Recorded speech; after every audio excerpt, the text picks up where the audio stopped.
وزیراعظم شہباز شریف کی زیر صدارت کابینہ اجلاس میں امریکہ اور ایران کے درمیان جنگ بندی پر جمعے کے دن یوم تشکر منانے کا فیصلہ کر لیا گیا ہے۔ کابینہ اجلاس میں کابینہ اراکین کو مٹھائی کھلائی گئی۔ مزید جانیں گے ڈان نیوز کے نمائندے طاہر شیرانی سے۔ طاہر، مزید کیا معلوم ہو سکا کابینہ اراکین کے اجلاس کے حوالے سے؟ جی، وفاقی کابینہ کا اجلاس جو وزیراعظم شہباز شریف کی زیر صدارت ہو رہا تھا وہ ختم ہو گیا ہے، اور ذرائع کے مطابق وفاقی کابینہ کے اجلاس میں جو پاکستان نے خطے میں امن کے لیے کامیاب سفارتی کوششیں کی ہیں اس پر کابینہ ارکان کی جانب سے وزیراعظم شہباز شریف کو مبارکباد دی گئی۔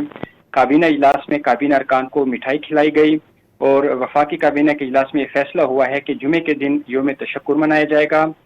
قوم سے مذاکرات کی کامیابی کے لیے خصوصی دعائیں کرنے کی بھی وفاقی کابینہ کی جانب سے اپیل کی گئی ہے، اور وزیراعظم نے فیلڈ مارشل سید عاصم منیر کی کاوشوں کو خراج تحسین پیش کیا، اور کابینہ ارکان نے فیلڈ مارشل سید عاصم منیر کے لیے ڈیسک بجائے۔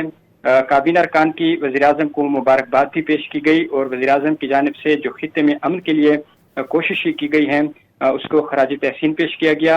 مشرق وسطیٰ میں جو جنگ کے پرامن حل کے لیے جو سفارتی کوششیں پاکستان نے کی ہیں مسلسل مضبوط اور مؤثر انداز میں اس کو آگے بڑھایا گیا، اور اس لیے جو امریکہ اور ایران کے درمیان جنگ بندی طے پائی ہے، اور اس میں جو جنگ بندی کے نتیجے میں خطے میں امن کی کوششوں کے لیے جو مذاکرات ہیں وہ کیے جائیں گے۔ تو اس لیے وزیراعظم کی جانب سے جو کابینہ ارکان ہیں ان کو جو پاکستان نے مذاکرات کی پیشکش کی ہے اس پر اعتماد میں لیا گیا۔ اس کے ساتھ ساتھ پاکستان کی جانب سے خطے میں امن کے لیے جو سفارتی کوششیں ہیں اس پر کابینہ ارکان کو اعتماد لیا گیا، اور کابینہ ارکان کو اس حوالے سے تفصیلات پیش کی گئی۔ کابینہ اجلاس میں جو ایران امریکہ جنگ بندی ہے اس حوالے سے تفصیلی غور کیا گیا، اور اس کے ساتھ ساتھ جو توسیع کے دوران مذاکرات کا عمل ہوگا اس حوالے سے بھی کابینہ اجلاس میں تبادلہ خیال کیا گیا۔ جی، بہت شکریہ طاہر شیرانی ان تفصیلات کے لیے۔